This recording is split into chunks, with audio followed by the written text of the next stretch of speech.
Dear students of UP board class 10th English students, इस lecture 2 Hindi version lecture में हम study करने जा रहे हैं प्रोज के chapter number 1 a girl with a basket की, जिसको लिखा है विलियम सी डगलस ने। स्टूडेंट्स, विलियम सी डगलस ने ये जो chapter a girl with a basket लिखा है, ये है एक ऐसा चैप्टर है जिससे हमें पता चलता है कि जो फॉरेन कंट्रीज़ के पढ़े लिखे और काबिल लोग हैं उनको हमारी भारतीय संस्कृति में कुछ विशेष नज़र आया। इसमें एक गर्ल है जिसको देख करके, जिसके साथ बात करके और जो इंसिडेंट राइटर के साथ घटी उस लड़की को लेकर के उसने राइटर को बहुत अधिक प्रभावित किया और उन्होंने भारत के लोगों की और भारत के सोच की बड़ी प्रशंसा की। आइए अब देखेंगे इस लेक्चर 2 में कि गर्ल और उसका बास्केट से क्या संबंध है और क्यों a girl with a basket इस चैप्टर का टाइटल रखा गया है। Student, this is Rahman and you are attending Oracy classes of English language. And student, first we welcome and thanks for choosing Oracy classes to study your chapters. Please to continue your studies, please don't forget to subscribe our channel, and please if you like our lectures, please like, share and comment. You can give us healthy comments so that we may try to upgrade our channel. Students, now let's begin lecture number 2, a girl with a basket. At one station, my routine of talking with people was interrupted. Students, here interrupted. The word interrupted means break in the continuity. Means एक station पर आपने देखा था कि लेखक बार बार हर station पर उस stopping train से उतरते थे, दरवाज़ा कंपार्टमेंट का खोलते थे और प्लेटफॉर्म पर आते थे, और प्लेटफॉर्म पर आने के बाद वे लोगों से बातें किया करते थे। एक स्टेशन पर तो उन्होंने लोगों से बात करने में 3 लोगों से बात की और एक इंग्लिश स्पीकर ढूंढ करके उससे बहुत सारी जो major topics of the day थे पर बात करी थी। अब की बार जैसे ही वो स्टेशन पर अलाइटेड मीन्स केम डाउन हुए, नीचे उतर करके आए, a group of young girls gathered around him. तो छोटे बच्चों के एक ग्रुप ने उनको, यंग चिल्ड्रन, उनके इर्द गिर्द गैदर्ड हो गए, इकट्ठा हो गए। दे वर सेलिंग बास्केट्स। अब स्टूडेंट्स, वे क्या बेच रहे थे? हैंड वोवन बास्केट्स, हाथ की बुनी हुई बास्केट्स। रीड बास्केट, सरकंडों से बनी हुई basket. Simple design and patterns, जिनके डिज़ाइंस और जो उनके आकार थे वो बहुत ही साधारण से थे। तो स्टूडेंट्स, यहाँ पर एक क्वेश्चन क्रिएट होता है कि what experience the writer on one of the stations. Then you say on one station the writer was surrounded with the children who were selling handmade baskets. What type of baskets were there? They were hand woven. Point number 1, reed baskets, सरकंडों की basket जो कि simple design और patterns की थी। दे held the baskets high, उन सब ने अपनी अपनी बास्केट्स को ऊंचा उठा रखा था अपने हाथों में, शाउटिंग, और वे चिल्ला रहे थे कुछ शब्द।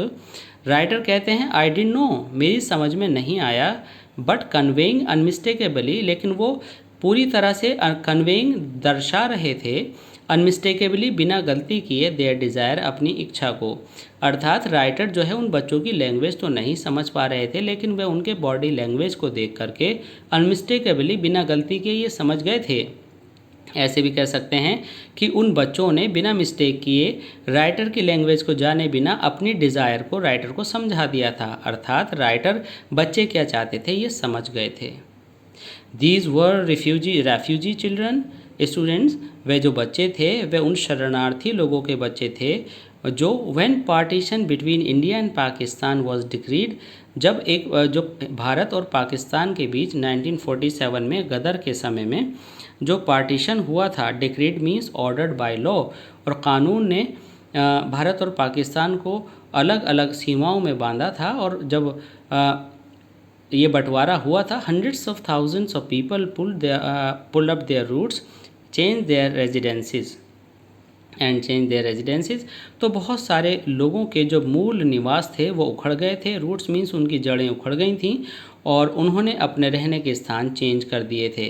तो क्या पता चला स्टूडेंट्स, ये जब की बात है जब 1947 में भारत और पाकिस्तान अलग अलग हुए थे। Was decreed means were announced by law, तो hundreds and thousands of people ने जो इनकी जगह बदली थी, जो अपनी जगह छोड़ छोड़ करके इधर के उधर लोग, उधर से इधर लोग आए थे, तो वो जो थे 9 मिलियन पीपल थे, 90 लाख लोग थे स्टूडेंट्स। और जब वो वहाँ से यहाँ पर आए तो काफ़ी परेशानियों का समय था, और वहाँ जब वो भारत आए तो यहाँ पर रोज़गार की कमी की वजह से ये बच्चे अपनी टोकरियों को बेचकर काम चला रहे थे। तो ये उनके बच्चे थे। 9 million people left Pakistan and came to India. तो 90 लाख लोग भारत आए students. Driven by the fear of religious fanaticism.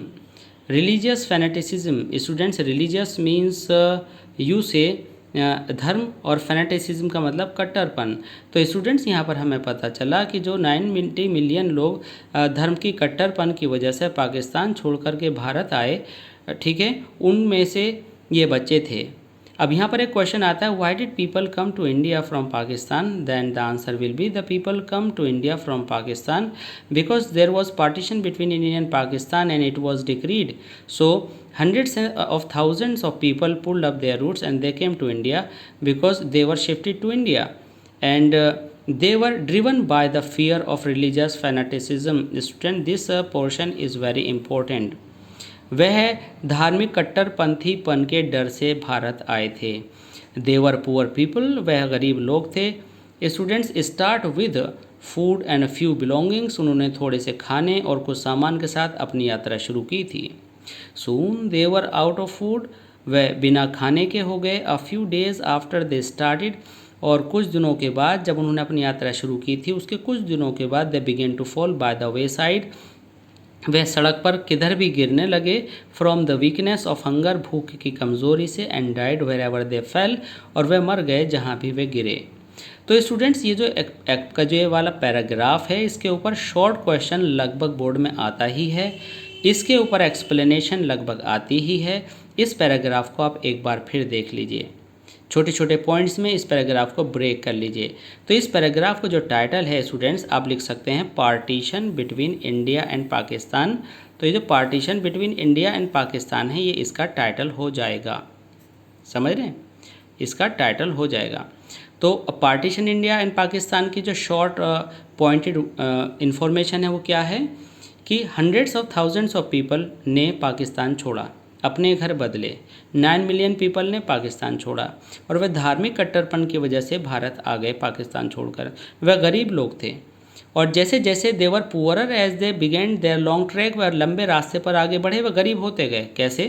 क्योंकि वह थोड़ा सा खाने का सामान लाए थे, थोड़ा सा अपना घर का सामान लाए थे, और जैसे जैसे वो आगे गए खाना ख़त्म होता गया और दिन बढ़ते गए, और वे भूख से सड़कों के किनारे गिरने लगे और मरने लगे। तो स्टूडेंट्स, ये कंडीशन थी। तो आपसे पूछा जाता है, who were these refugee children? Then the students, your answer will be the refugee children were the children of the people who left Pakistan and came to India because of religious fanaticism and they were trying to earn their livelihood। ये बच्चे वो थे जो अपने रोजी रोटी कमाने की कोशिश कर रहे थे। ये आपको अपने आप से जोड़ना है, जो कि आपको अगली लाइन्स में पता लगेगा। The children selling baskets were sons and daughters of this refugees. देखिए, एक लाइन आपको यहाँ पर उसके आंसर के हिस्से की मिल गई, जो कि आपको पहले लिखनी होगी। इसलिए परफेक्ट आंसर बनाने के लिए थोड़ा सा पेशेंस रख करके आगे पढ़ते हैं। दे और देयर पेरेंट्स और relatives had gathered in the cities. Students, आप जानते हैं जब पूरा ग्रुप किसी दूसरी जगह के लिए निकलता है तो सारे जो एक जगह के लोग होते हैं एक दूसरे की हेल्प करने के लिए साथ होते हैं। वैसे ही ये लोग भी साथ थे, मतलब उनके पास के पड़ोसी, उनके रिश्तेदार, जो लोग साथ थे वो एक साथ निकले थे पाकिस्तान से।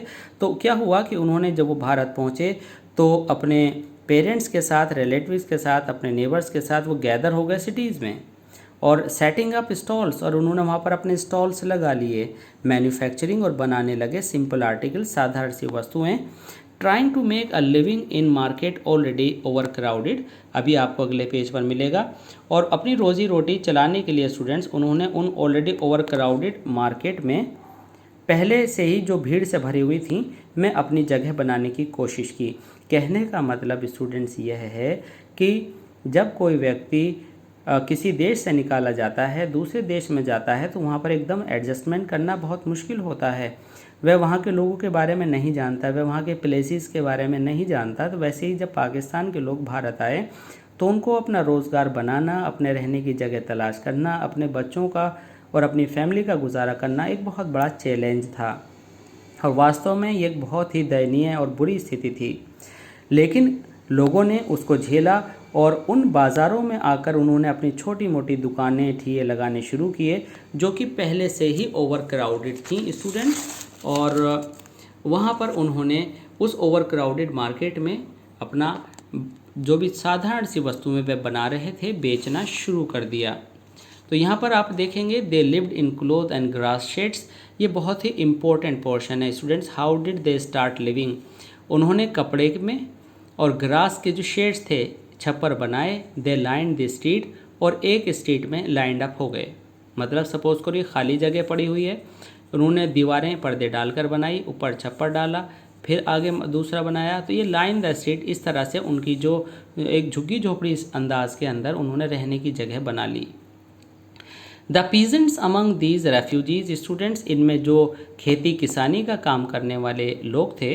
अब आप कहेंगे कि सर उनके पास ज़मीन कहाँ से आई जब वो इस देश में आए थे, तो किसी तरह से हो सकता है किसी रिलेटिव से उन्होंने अवेलेबल की हो, और ऐसा भी हो सकता है कि वो एक खेतों के अंदर किसान का काम करते हों। तो स्टूडेंट्स उनके लिए क्या था, पेजेंट्स अमंग दीज रेफ्यूजीज, जो इन रेफ्यूजीज़ में किसानी का काम करने वाले कृषि का काम करने वाले लोग थे, had been accustomed students to little all their lives, for the annual income of an agricultural family doesn't exceed on an average $100 a year।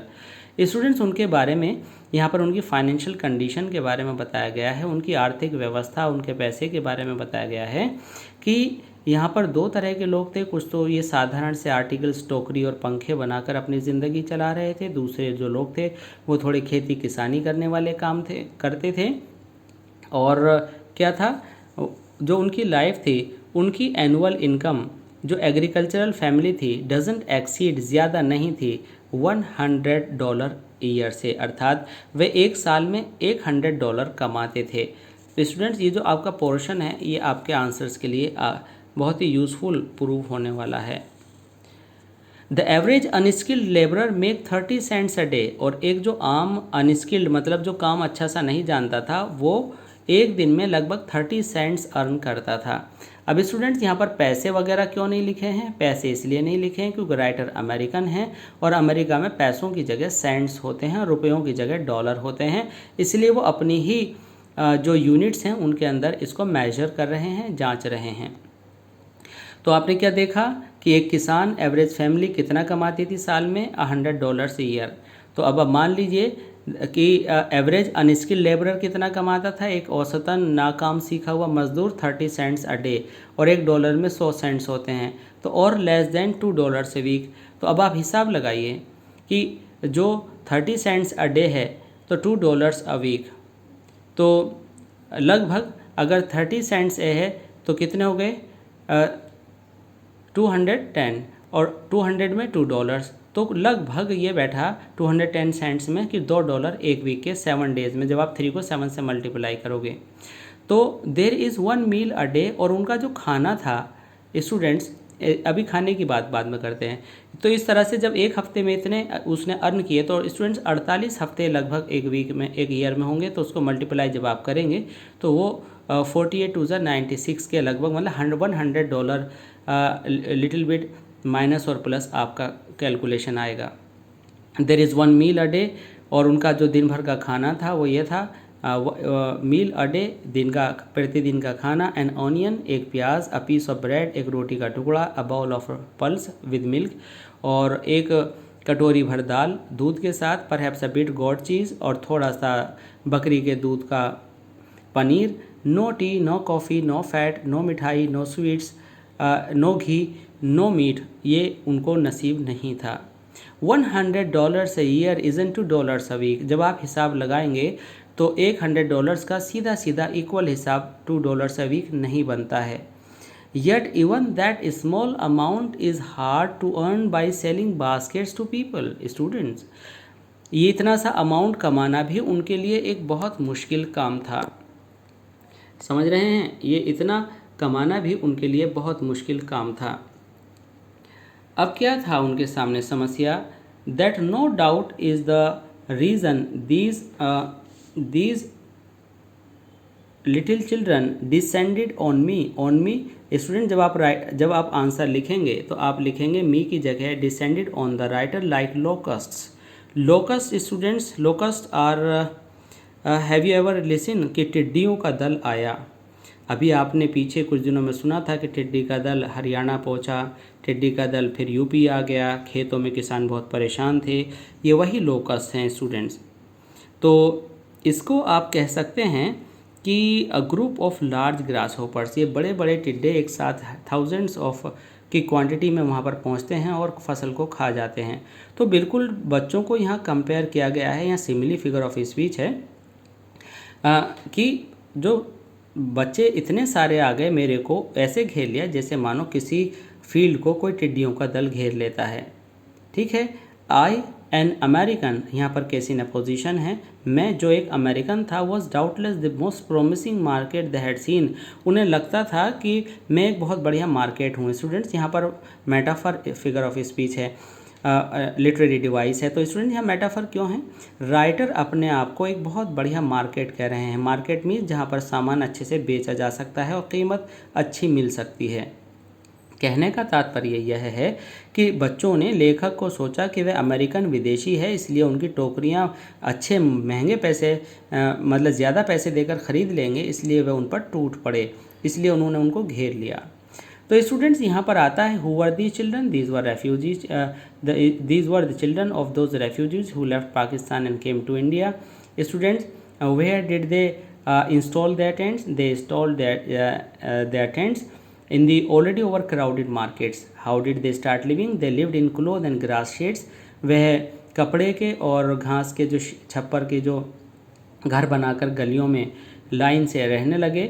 और स्टूडेंट्स इनका जो इनकम के रिसोर्सेज थे वो क्या था? तो एक अनस्किल्ड जो लेबरर है, स्टूडेंट इस तरह से आप पॉइंट नोट कर लीजिएगा, जो अनस्किल्ड लेबरर हुआ करता था, जैसे ये पॉइंट है तो 30 सेंट्स अ डे, और जो ये एग्रीकल्चरल फैमिली से रिलेटेड होते थे वो $2 अ वीक, और ये मान लीजिए कि 30 सेंट्स अ डे। तो इस तरह से एक ईयर में उनके लगभग $100 बनते थे लगभग। तो उनका खाना क्या था? एक प्याज, एक रोटी का टुकड़ा, एक कटोरी भर दाल, दूध और शायद थोड़ा सा बकरी का cheese, no coffee, no fat, no tea, no sweets, no meat. और इस तरह की जो थोड़ी महंगी चीज़ें थीं, वस्तुएं थी खाने की, वो उनको नसीब नहीं थी। और student there is a very very important question board की निगाह से, वह यह है कि बच्चे राइटर को देखकर उनके पास क्यों भाग पड़े, क्यों टूट पड़े, क्यों उनको घेर लिया?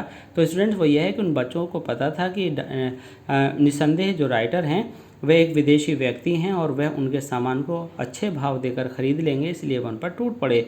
उसका आंसर स्टूडेंट्स आपको इस पोर्शन में मिल जाएगा। स्टूडेंट्स इस पोर्शन में हम थोड़ा सा देखेंगे राइटर ने क्या किया। I bought one tiny basket for a few annas, यानी ₹1 में 16 आने होते हैं, 25 पैसे को 4 आने कहते हैं। तो कुछ आने देकर उन्होंने एक छोटी सी टोकरी खरीद ली। स्टूडेंट्स इसकी लिस्ट बनानी है आपको, क्या क्या खरीदा। पहले क्या खरीदा? एक छोटी सी बास्केट खरीद ली, दूसरी अनदर फ्रूट बास्केट खरीद ली, अ बिट मोर, थोड़ा सा पैसा देकर। तीसरा या ब्यूटीफुल वेस्ट पेपर बास्केट खरीद ली ₹1 की। अ लवली सीविंग बास्केट, सिलाई से संबंधित एक टोकरी खरीद ली ₹1 की। A few fans of an आना, और एक आना में कुछ पंखे खरीद लिए, और 2 पैसे और कुछ 2 पैसे के देकर, एक आना और कुछ पैसे देकर। मेरी बाजू माई आर्म्स वर फिल्ड, भर गई थीं। मैंने अभी मुश्किल से 50 सेंट्स भी खर्चा नहीं किए थे, मतलब अभी राइटर का आधा $1 भी खर्चा नहीं हुआ था कि भारत के कई सारे रुपयों का सामान उन्होंने ख़रीद लिया था। अर्थात 50 सेंट्स भारत की करेंसी बहुत नीचे थी और इतने रुपए और आने देकर भी उनके अभी आधा $1 पूरा नहीं हुआ था। चिल्ड्रन प्रेस्ड इन, बच्चे धक्का मुक्की करके, shouting their wares, wares mean जो हार्डवेयर वे बेच रहे थे, जो सामान बेच रहे थे, राइटर के सामने आ रहे थे। I was a prisoner completely surrounded unable to move, writer कहते हैं मेरे को तो उन बच्चों ने एक बंदी जैसा बना लिया था। It means the writer was not able to do anything, writer कुछ भी करने में सफल नहीं हो रहे थे, वे घिर गए थे, वे हिल भी नहीं पा रहे थे। The most diligent aggressive vendor, और एक स्टूडेंट्स यहाँ से बहुत अहम पैराग्राफ है ये, एक बहुत ही डिलीजेंट मीन्स आप कह सकते हैं कि डिलीजेंट मेहनती को a hard working, aggressive means full of passion, vendor means a seller, जो कि एक ब्यूटीफुल 9 ईयर की गर्ल थी मेरे सामने खड़ी थी। Student, this is the quality and characteristic of the girl, you must go through this, आपको ये सब समझ लेना है। एक बहुत ही मेहनती, जुझारू और अग्रेसिव और बहुत ही ज़बरदस्त मेहनत करने वाली वेंडर, बेचने वाली लड़की मेरे सामने खड़ी थी जिसकी उम्र मात्र 9 वर्ष थी। She had a lovely basket with handle, उसके पास हैंडल वाली बास्केट थी। And she wanted a ₹1.50 for it, और वह इसके लिए 1 रुपया और कुछ आधा मीन्स 1.5 रुपया चाहती थी, और अबाउट 30 सेंट, जो लगभग 30 सेंट्स बैठते थे। She was an earnest pleader, students is very difficult meaning earnest, earnest means serious, pleader means a person who request, वह एक बड़ी गंभीर रिक्वेस्ट करने वाली लड़की थी, अपील करने वाली लड़की थी। There were tears in her eyes, उसकी आंखों में आंसू थे। शी प्लीडेड एंड बैग्ड, उसने रिक्वेस्ट की, in tone that would wring any heart, ये इडियोमेटिक लाइन है, स्टूडेंट्स को अच्छे से समझ लीजिए। उसने ऐसी रिक्वेस्ट की, वुड रिंग एनी हार्ट, जो किसी भी दिल को पिघला सकती थी। ठीक है, उसने ऐसी रिक्वेस्ट की, ऐसा राइटर के दिल पर असर डाला, that can move any heart, जो किसी भी दिल को पिघला सकती थी। स्टूडेंट्स, इस पैराग्राफ को आइए थोड़ा सा रिपीट करते हैं। राइटर ने क्या क्या खरीदा? अ फ्यू आनाज में एक बास्केट, टाइनी बास्केट खरीदी, एक फ्रूट बास्केट खरीदी, ठीक है, एक वेस्ट बास्केट, पेपर बास्केट खरीदी, कुछ एक सीविंग बास्केट खरीदी और कुछ पंखे खरीदे। तो ये 5 आइटम हैं, याद रखिएगा। What did the writer purchase from the children, तो आप ये लिखेंगे। इसके बाद what happen to the writer, all these articles filled the hands arms of the writer, इन सारे सामान ने राइटर के बाजू भर दिए और अभी तक उन्होंने आधा $1 भी खर्चा नहीं किया था। व्हाट हैपन देन, उसके बाद क्या हुआ? ऐसा आ सकता है, what describe the incident of meeting of writer with that little girl, तो आप लिखेंगे कि तभी राइटर ने देखा कि एक मोस्ट एग्रेसिव वेंडर राइटर के सामने, डिलीजेंट वेंडर खड़ी हुई है, उसकी आंखों में टीयर्स हैं, उसने एक lovely basket with handle. Students, इसको बिल्कुल हाईलाइट करके चलिएगा कि लड़की की जो बास्केट थी वो किस तरह की थी? Lovely basket with handle. जो लड़की की बास्केट थी वह हैंडल वाली थी और वह उसको बेचना चाहती थी राइटर को, और उसके लिए वो 1.5 रुपया चाहती थी। और उसने इतनी गंभीरता के साथ, how did this girl affect the writer is the question, उसने लड़की ने राइटर पर कैसे प्रभाव डाला? तो आप कहेंगे उस लड़की ने इस तरह से गंभीर रिक्वेस्ट की, अपनी आंखों में आंसू लेकर, कि उसकी रिक्वेस्ट सुनकर किसी का भी दिल पिघल सकता था। तो ये जो लास्ट की 2.5 लाइन्स हैं, शी वॉज अर्नेस्ट प्लीडर, यहाँ से लेकर हार्ट तक स्टूडेंट्स इस आंसर के अंदर आएगा। तो इस पैराग्राफ का आप नाम लिख सकते हैं meeting with the little girl, with a 9 year old little girl. तो इस तरह से स्टूडेंट्स आपने इस लेक्चर 2 में जाना कि ये जो रेफ्यूजी लोग थे उनके बच्चे क्या कर रहे थे, वो किस तरह से अर्निंग करते थे, कैसे भारत में शिफ्ट हुए और कैसे उस 9 ईयर ओल्ड गर्ल ने राइटर को प्रभावित किया। आगे देखते हैं इस मीटिंग का राइटर पर क्या असर हुआ अपने अंतिम इस चैप्टर के लास्ट लेक्चर 3 में। Please continue to get your lecture 3rd, and I think you have liked this lecture definitely, and please, if you like it, don't forget to subscribe our channel, and please share our lectures with other students, and please write positive things in your comment box and encourage us to do something better. Students, please don't forget to share and like. Thanks.